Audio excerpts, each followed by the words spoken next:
Hi there, and welcome to this episode of the Shift Your Frequency podcast. Today, I interview Eddie Mullins, who is a shamanic teacher who brings the spirit world and nature essence of shamanism into the practical modern world.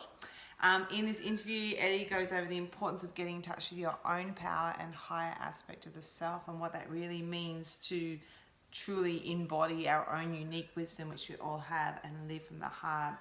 He makes the link between solitude and deep self-love, and really goes deep on why it's so important that we come to a full understanding of ourselves before we move into our work for humanity, and divides our life phase into two distinct phases. So that first one of going deep, the healing, the self-knowing, and then into the application of that and bringing our gifts to the world. So I hope you really enjoy the interview. Eddie's an amazing man. I've worked with him personally, and enjoy. So welcome everyone to episode 2. It's the number 2. It's the second one of the Frequency Shift podcast. I'm Greer Ashley, and this here is superstar Eddie Mullins. Eddie, rather than me introducing you, would you like to introduce yourself? Sure. Who are you? Well, it's kind of my work is kind of broad, but I do spiritual and shamanic and presence work. So I help people to access their own power, help people access their spiritual power, and helping them to anything that they need to heal.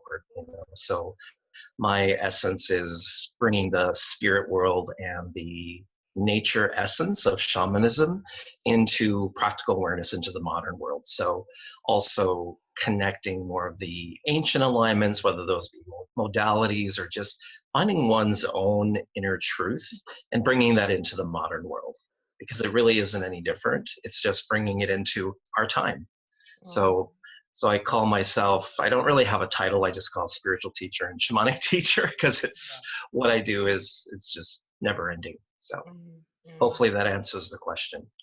That's beautiful. And why is that important? Or why is it important that people, get in touch with their own power and reconnect with not only themselves, but those higher aspects of Yeah. Really, I always look at it as we have 2 phases we come into. Obviously, there's lots of layers that we go through, but the real true essence is our first phase, if you will, is really about understanding who we are, why we're here, the things that we need to heal and come into more of a truer awareness of our soul.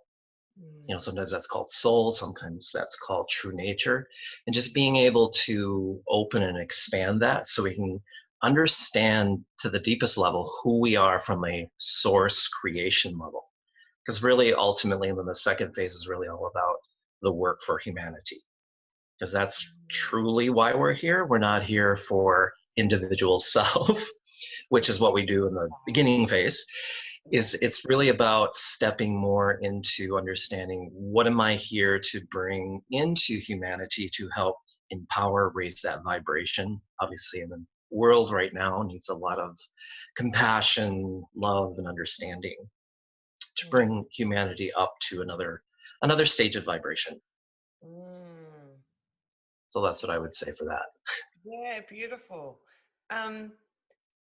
And is there a common? How do people know which stage they're at, and when in their journey do people generally come to you? Well, it depends on the soul frequency of the individual, because we have a lot of different souls, of course. We have uh, what I call newborn souls, we have new souls, we have mid souls, we have old souls, we have ascended souls, and there's a few others in between there. But it's really about what you feel called to. Some people are here just to rest because they've had other lifetimes where they're like, in that almost that ascended phase. But it's really about coming into terms with who you are. And it isn't so important, like, what stage am I at? What do I need to be doing? It's really about, hopefully, there's a goal for humanity always, and the earth, and taking care of the earth, because it's not in a good shape right now.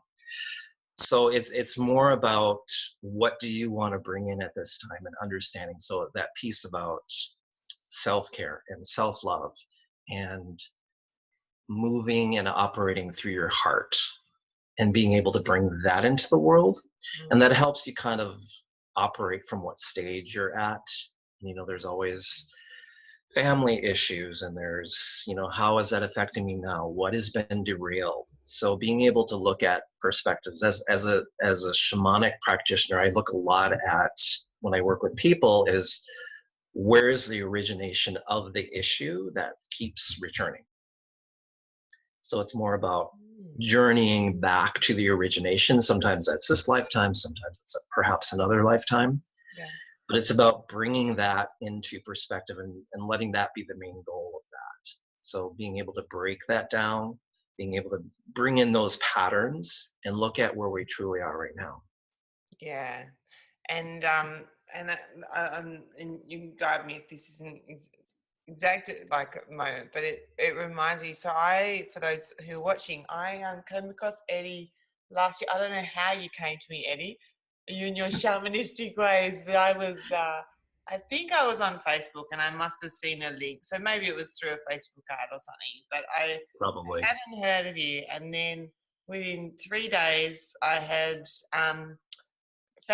clicked on your website, heard of you, looked into you really, really briefly, really. I just kind of went on your website like, oh, and felt like the call, and then looked at the mentoring, made a Skype session for you. And I think within 3 days, I'd organised to have the larger mentorship program with you. And at the time, It was the biggest kind of investment I'd made in my own journey. And yet it flowed so smoothly. It was just like, I knew it was a leap for me, and I knew that's where I was at. And we had our final kind of check-in call it was a couple of weeks ago. Yes, It was great because it was divine timing, because I had something happen that day that had kind of rattled me. And I remember I was saying, and I was thinking this, but it doesn't really feel like it's real, but this is the thought that keeps coming to me. And you said, and who is that? Whose thought is that? Whose voice is that? Yeah, whose voice is that? And I was like, my mother. And I really saw it was my mother's voice. It was like echoes of her in me, and seeing that something that I've really experienced lately is the ancestral, the power, the imprinting from our ancestors.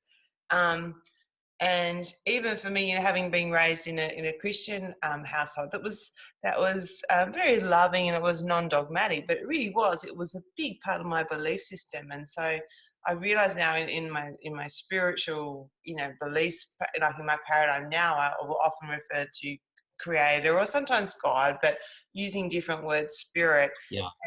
And yet I had all this subconscious programming about that the meek shall inherit the earth, and that there will come to judgment day, and God, and all these other old paradigms that are in my genetic, they're in my DNA blueprint from the ancestral realm, really. And even if I wasn't raised as children, it's still, so it would be in everyone. So I've gone a little bit off track, but that's for me, my experience of your work and bringing me into my own awareness of who I am. A big part of that has been of realizing who I'm not, and that who I'm not are my mother, are those events that happened to me that, again, I cannot conscious level, but I love that the way that you assist me in my own inquiry with a simple, gentle question that just has like echoes in my soul. I'm like,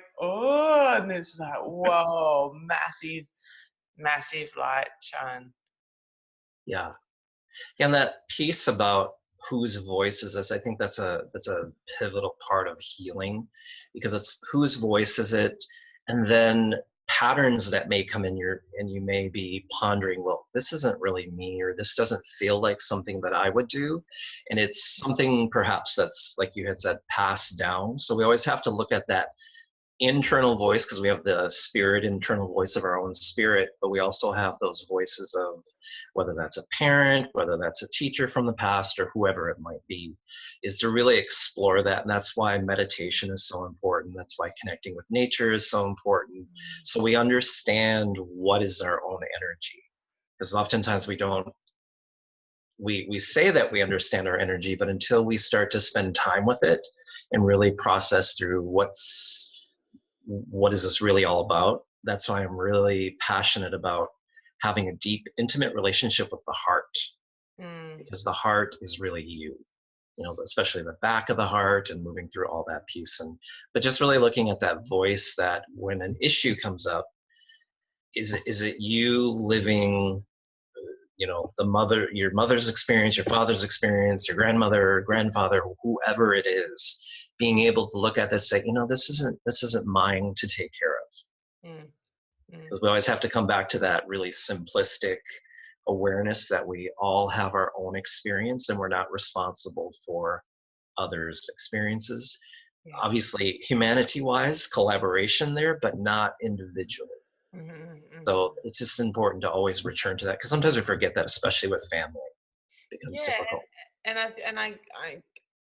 I'm guessing that often it's the subconscious, reliving Yeah, someone's paradigm, but also even if the is conscious, it could be a way that someone stays connected to a family member who perhaps has passed, or perhaps their relationship isn't good, and so it's a way that they can feel, even if it's a love that doesn't, it's not right. a healthy paradigm, it is a connection. Um, I'm glad you brought up self-love again and self-care, because that's certainly, women who come to me, a lot of them say, I just want to know myself. I just want to learn how to love myself. Yeah, Um, are there common, so you're saying spending time alone, in yeah. nature, in meditation, um, what else what's it like on a practical level? And maybe it is as simple as that, as spending time on their own, away from social media and away from the doing, but really coming into their being. Are there any other things that you found on your own journey of self-love that have been really powerful? Because if you think about it, love is the most powerful energy, in the universe. If we want to shift that frequency, then we need to learn to Yeah. love ourselves, because that's how we're experiencing that Yeah, vibration. it's really a lot about, like you hit on it, is solitude, being able to spend time on your own without your cell phone, without social media, without all that busyness, Mm, as much as possible. In shamanic alignment, there's the blue heron medicine is really about, because the blue heron represents solitude, stepping into the clear waters of the soul, if you will, and being able to really come into the heart. So that key piece, really, it's different for everybody, because everybody is at different levels with self-love, but that connecting to the heart and just being able to work with either your heart chakra or placing your hand on your heart when you're in solitude, and just make that connection. mm, Because obviously the most difficult journey in enlightenment is moving from the ego thinking mind and living in the heart. So the more you find time to just be still, and not even, and really that practice of just being still and no thinking at all, and just sinking into the heart. So the practice of presence really is a very deep connection of self-love, mm, because we are present. Everybody talks about being present in the body, and that's a little bit different. Presence is just everywhere. So it's kind of like the space between. So when we look at that in reference to self-love, the more we feel the essence of presence, which we don't have to go anywhere because it's already here, and we sink into the heart, we start to feel more of that expansiveness around ourselves. And then we start to get to know who we are. mm, Why do I feel the way I feel? And so that's the big piece. But really looking at deeper at when jealousy shows up, when sadness shows up, but most importantly, when jealousy shows up of other people, is to really look at, why am I jealous? why do I have these feelings? Why do I feel like somebody's going to leave? Why do I feel like this is going to happen or this is going to happen? Mm. So even just keeping a journal of that, because it'll help you to go deeper into why you feel a certain way. And the more you understand why you feel a certain way, it may be that voice we were talking about earlier, or it just helps you understand your own feelings and your own choices to feel enraged or sadness or jealousy or shame. And the more we unravel that, the more we come into the heart. Because when we Mm. start to explore, this is why I feel this way, we're having a heart connection. And it helps you understand more about who you are and your journey. Of course, that's going to unfold a lot of other healing for your own inner self. Mm. So that's, just some tips, but that especially jealousy and that control piece is really big for self-love. When you can understand, why do you control this situation? Or why are you jealous, as I mentioned? And we Yeah. start to sink into the heart with that and just be still with it. It Mm. helps you be more empowered to, oh, I don't need to have that. Because most of the time those areas are about safety. Nice. And that something that we were teaching on last night, and I'm interested to see if you see the link in that, is that it's kind of not only the why of how we suffer, the why of suffering, but the how of suffering too. So like you were saying, like like where do I go from feeling good to feeling jealous? And how does that process happen? So what's the first kind of thing that I notice? Is it a story I tell myself? Is it a memory of something else that happens? And then that takes me on here. It's kind of looking into almost segmenting the process of what happens in the mind and the body to get to that state. And then it's almost like that how is like one step removed, and then the why is coming to once we're a little bit more removed, we can understand a little bit more and come at it with a little bit more love and tenderness. Do you have Mhm. anything to... Well, the interesting thing about suffering is actually selfish, because it's more about, why isn't this happening to me? Mm. Why isn't this? And the more we dive into that, the more we suffer. What about people who, like I know there's someone in my life who spends a lot of energy on humanity suffering, on other people's suffering. And so Mhm. she actually suffers through that. That's fear of looking at individual self, because Oh, there's some programming, boom! there's And some you done it again. That's the and there's first also thing. some programming in there that, for instance, an empath will do that because the sensitivity of, oh, I'm not supposed to spend time on myself, I'm here to help humanity, which is true. But that, like we were talking in the beginning, we have to explore that first stage and develop that Yeah, before we can be benefit of others or yes. humanity. But it is usually a fear of self, of diving deep into self. Because in my experience, really around the world, it's everybody always has the same questions, really, because we're all so interconnected. But the real basis of is there's a fear of diving deep into one's individual self, because there's a lot of surface, because we know that stuff and it just goes as far as what we know. So I always have that verbiage of, go beyond and let go of what you already know. Let go of who you were yesterday. Let go of what you already know, because you're already done with that. But Yeah, we you've keep already played that repeating out. it because Yeah, it keeps us safe, keeps us really, really safe. yeah. So, but Yeah, absolutely. that's And powerful. it I guess it keeps us safe, but and it also, really keeps us held back. One of my Yes. favorite meditation techniques I take groups through, that one of my teachers used to take me through, was imagining that I had amnesia, and that, Mhm. I don't even know my name, let alone where I live, let Yeah. alone that I'm in Tasmania, or that Tasmania or Australia exists. And I love that concept, and I always find it really powerful for the people that I share it with, because they're like, wow, I really am believing this story of myself. Like if I had amnesia, oh, the world is an oyster, because they're not telling, oh, I've done this training or I know this. Yeah, Yeah, it's such a powerful, and that's a similar, I mean, that's what it brought to my heart anyway. Mm, yeah. mm, Yeah, that's a really important concept. So it's just a because we're this time we're into, there's a big connection. I did a podcast on this recently about surrender, and it was like probably one of the most popular for this year because yeah. everyone is getting the surrendering through the heart.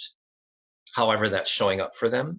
And Mm, so it's really important that surrender becomes a big part of the, what do we want to call it, work or moving through, being able to surrender who we were in that moment.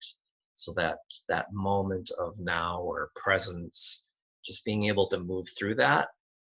And so we can really bring in, for instance, if you're looking at a day, so you can fully be present for today, you have to let go of the previous day and the weeks before. And mm, so staying stuck in the past, because I'm at a point in my life where people ask me about what happened, at the beginning of your reawakening. And it's, I have to really spend some time recalling it because I don't live in the past anymore.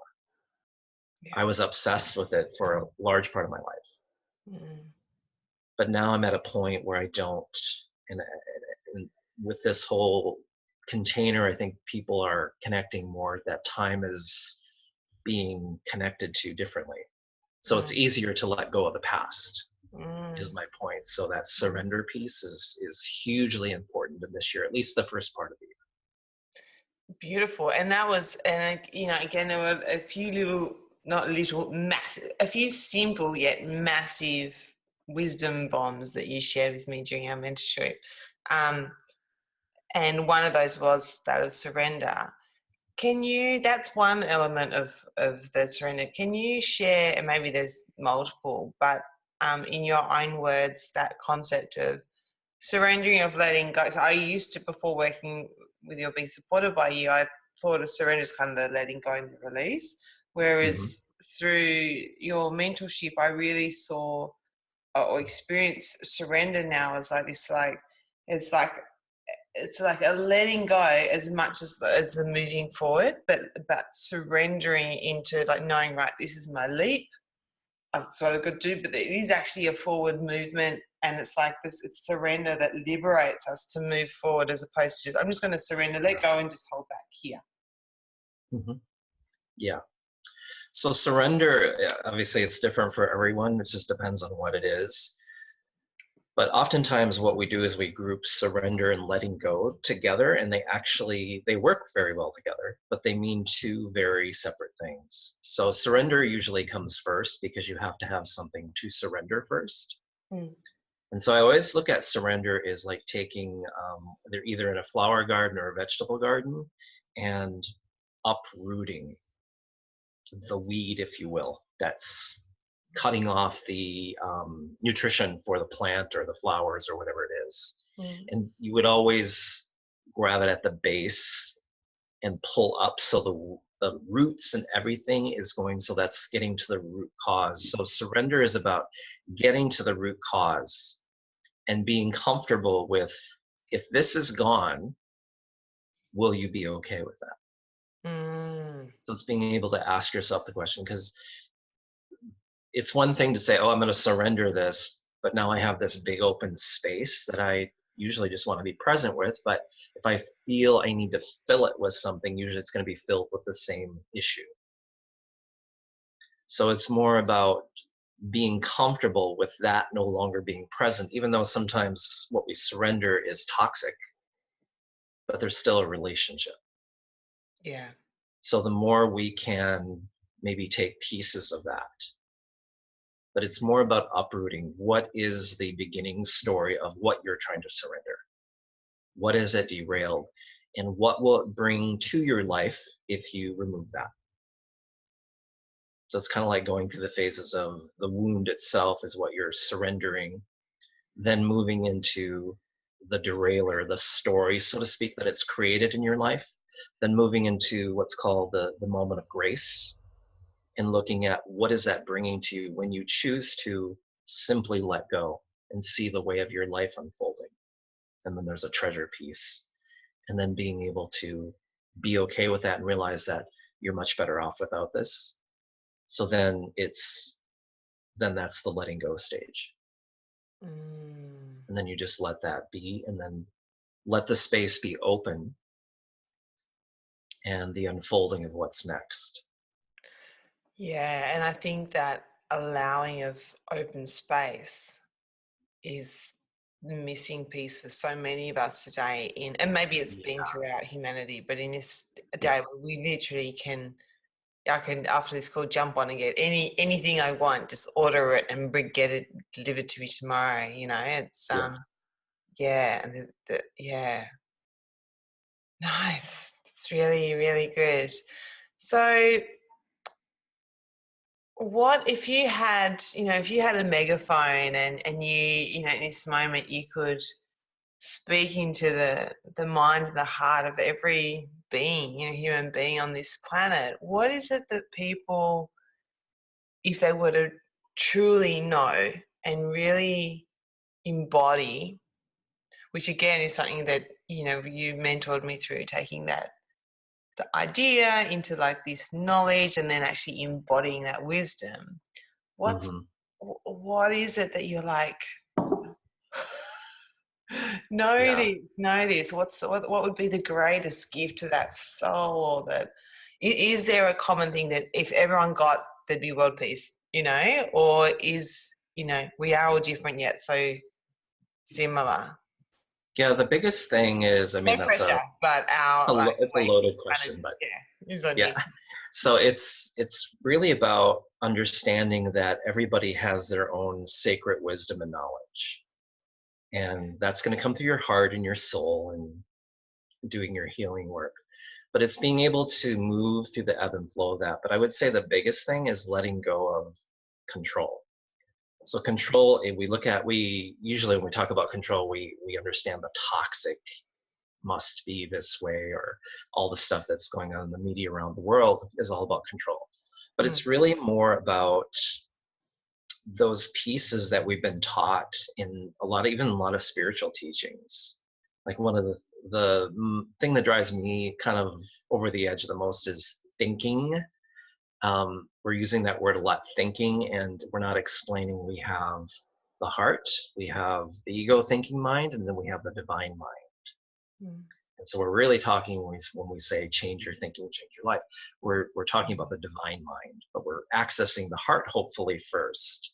mm, So it's just really more about understanding that we all have our own sacred knowledge and wisdom. And to what I do is help people move through the ebb and flow of that, whether that's self-inquiry, whether that's through a meditation or whatever that might be. But that's what we're here to bring forward, and it's really about, I always say, stop trying to be like everybody else, because that's really boring yeah, and it keeps you stuck. yeah, But there's that underlying fear, because when you do dive deep into yourself, it takes work, it takes time, patience, and so there's this expansiveness that needs to happen. So then that's when you get into the really deep stuff of your own personal inner stuff, where it's like, oh, do I really want to deal with this right now? And that's where all the good stuff is. But the most important thing is, and this is the teaching of grace, is moving through every obstacle instead of around it, underneath it, is being mm, able to, and that's about surrendering to the heart mm, in that moment of grace, which means you surrender, you be willing to be shown the way. mm. And that's where we come into our infinite love essence.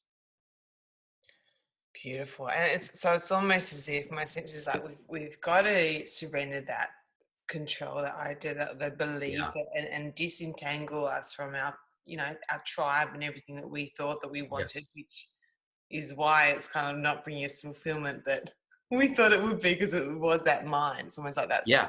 it was our mind that took us there. And in my journey, and this is, you really supported me last year, um, but it's in that willingness to surrender, let go, and be shown the way, which for me was very much kind of one step at a time, and then sitting with that. And for me, those steps were they were big steps, but it also came from this place of absolute knowing. And so as much as like my mind would be like, there was that part that knew. So how would you, because one of the questions I get also from clients is, how do I know, if it's the mind or the heart? And, I've got my own response, and I'd love to hear yours, because I think it's going to be awesome. Yeah, the thinking mind will always bring you into separate self, and it puts you in a container. And the interesting thing about the thinking mind is it can't process the now, because it can only process what has already happened. So it takes a object. You were taking a walk in the park, you picked up a rock, example. It always wants to go to the past because it can only focus on things that are physical objects that have already happened. And it's more limiting.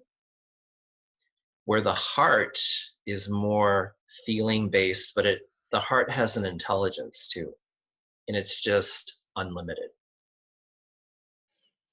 And then the other piece of that is the thinking mind will always give you 1,000,001 excuses why it's telling you to do something.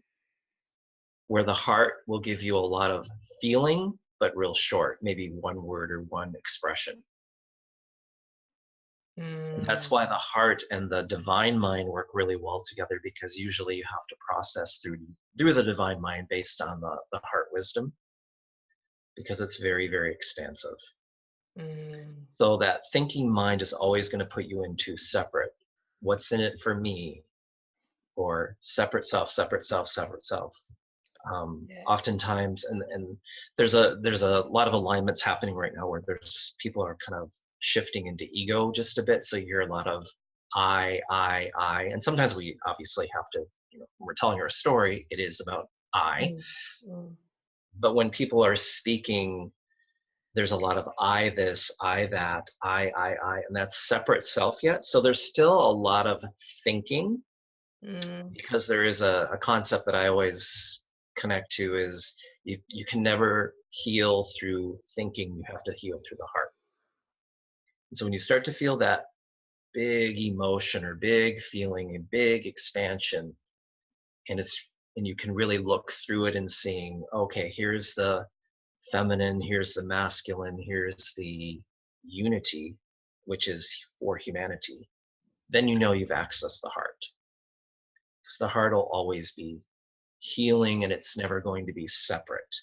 So what I always say too is the heart moves in all directions versus just one way. That's why nature is such a important piece of who we are, and why it's a great healer, because it is both the earth connection and spirit connection together. It is both the feminine and the masculine and the sacred unity relationship. So it moves us in all directions, because nothing in nature is created in a straight line.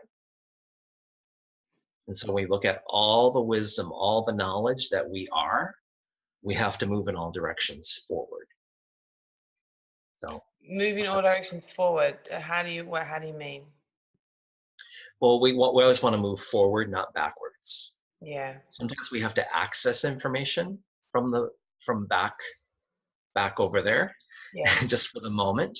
But we're always wanting to move forward.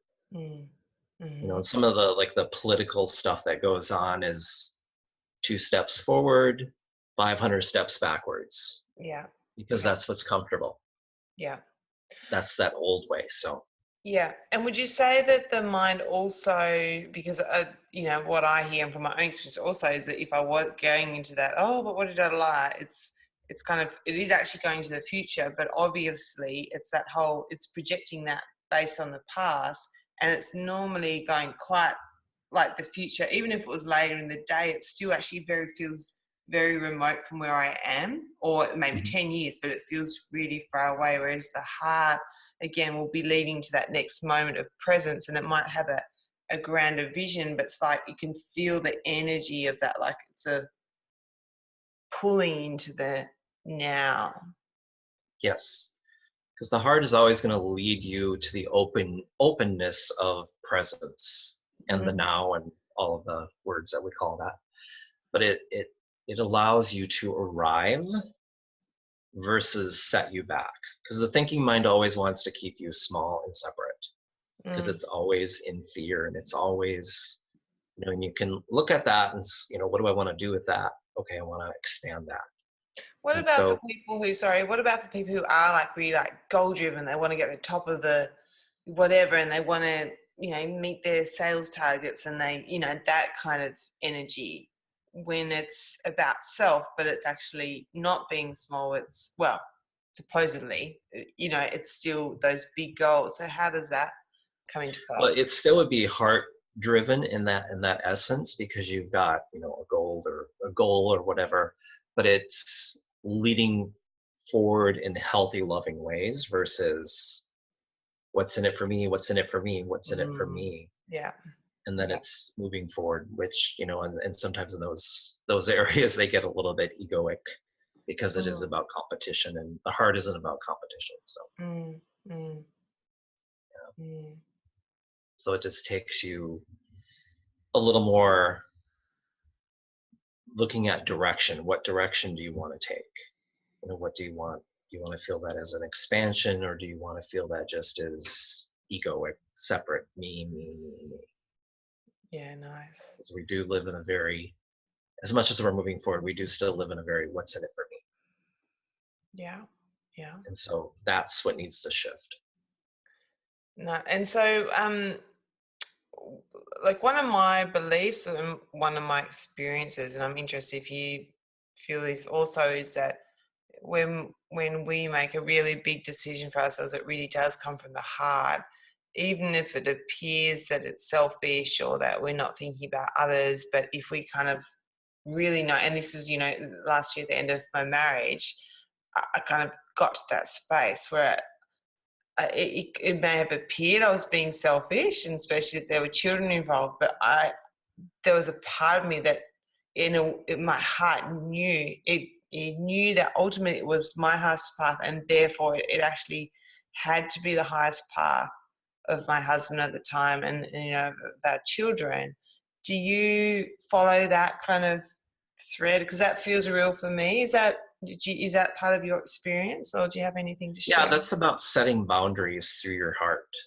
So it's being able to set those deep boundaries and being able to know that you need to make choices or make direction that's going to benefit everyone involved. So in that situation, there was other people involved. So, but it's also about what's in the highest interest for me to move forward, so I can truly be the best that I am here to do, or of my capability. Mm, So, but boundaries are really important right now, because a lot of people don't have boundaries, because there's all this new essence of power, and so it's important to reestablish those boundaries again back through the heart, and so you are moving in healthy, loving ways for self, for humanity, and for everyone involved. mm. And is there that link between that, if it is like my highest path, then it kind of has to be the highest path of others? When it's something like a family, that was a very interwoven decision. It wasn't just like, okay, well, I'm going to go and, I don't know, go here for lunch, and you Yeah. ask me about where you have lunch. Like, is it, because how I see is that if I do that, then it's like, even if it creates like total supposedly havoc or like for them, ultimately it's like the um energetically I see it's like this showering of higher energy as I raise it. Kind of, it has to, because we are family, kind of has to lift people up into their own. Hmm. Is that, So I'm are you talking about when you make a choice for yourself?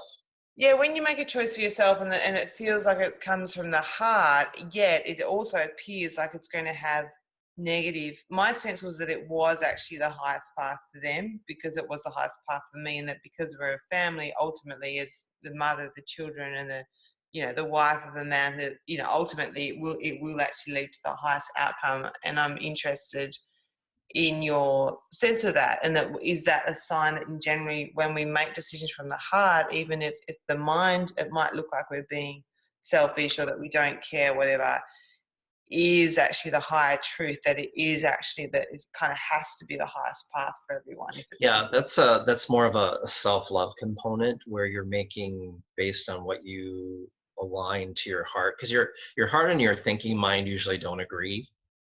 It's the higher mind that agrees with the heart that yeah. are in sync. And so it's because again, it thinking mind puts things in a container. And when you are making choices from the heart, it will tell you things like, oh, that's selfish, or that's this, or that's that. Mm.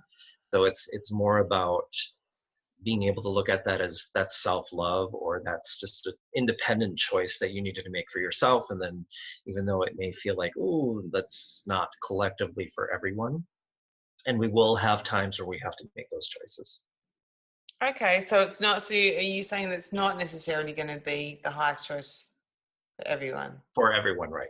Right. Yeah, interesting. And yet it's a decision that kind of, Yeah.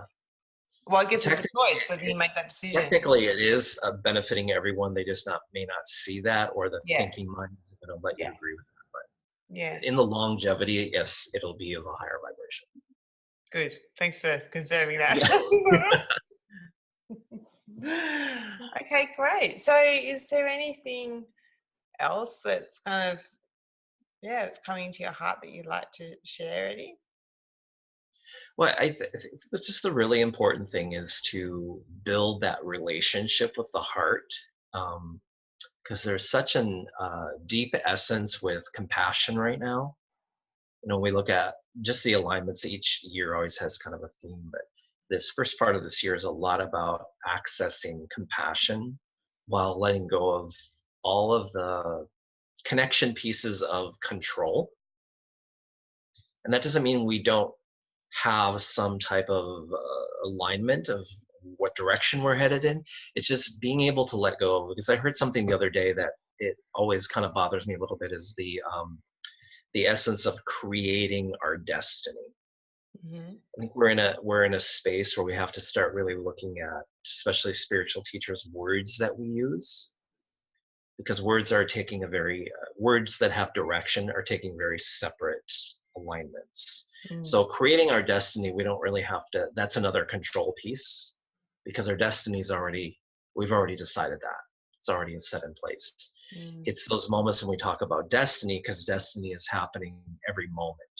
I call those streamlines into your main destiny, soul's destiny, however you want to word it. But it's more about living a life of compassion, living a life of infinite love and truth, but being able to really ground that through your body and through your choices, versus, oh, it has to be all this. you know the area that gets really grouped together too is like self-esteem, strength, courage, confidence, all that Mm. piece. Mm. And those all can work together. They're grouped together, but they all mean very different things. So we'll start hearing a lot about low self-esteem again very soon, because it's where we are. Mhm. When people start to let go really deeply, um, the newest generation, the millennials, are really connected to that. They're having self-esteem issues of all the generations. So we'll need that. We'll need that training of how to be confident and how to have courage and all that. But they all work together simultaneously. So it's more about letting go of all those control pieces. And sometimes we just have to realize in our life, many people are at a level where they've gotten rid of a lot of the toxic stuff, and there's always more, of course.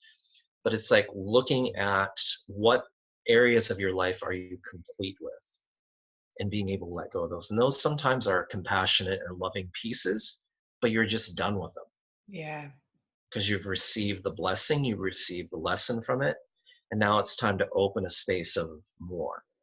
Yeah. And when you feel that, what I call the cushy love support of that, always say yes to that, and that just brings in that state of blessing Mm, or more. mm, So it allows you to be in that space of agreement to prolong that for humanity. beautiful. Beautiful. Thank you. Thank you. So, Eddie, I'll put a link up to your website Okay. on this. Who are you looking, like if someone's watching this and going like I was when I first came across it, oh, I want to, how who are you here to serve right now? Like who are you looking to support? Well, what I'm really looking to support, especially with my mentorship program that you were in and we've been talking about, is that I'm looking for that person that is ready for more. Mm, Is it doesn't always have to be the person that is through the discovery level, but typically I work with people who have moved through that discovery level and they just want to go deeper yeah. and expand more. But it doesn't, that program or my work in general doesn't always have to be that person. But it's that mentorship program, there's a feature in there which is called Shamanic Mentoring, which is not necessarily teaching people to be a shaman. And that's not what shamanic mentoring is. It's really about helping people to explore their own power from where they are versus me telling you all the answers or me telling you or mentoring you how to be me. Well, Yeah. that's not going to work because I'm me and you're you. So Mm, it's about accessing your own power from where you are. So the mentorship program is self-inquiry, it's a lot of healing. It just depends where the person is, but it's going really deep within who you are. So it's kind of like that next stage as you witnessed in mm, that and all my clients in that witness.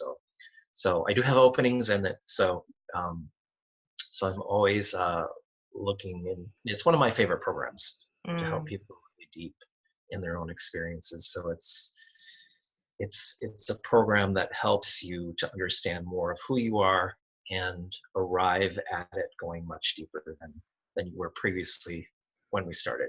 So I always tell people you probably won't recognize yourself as much at the end as where you were in the beginning.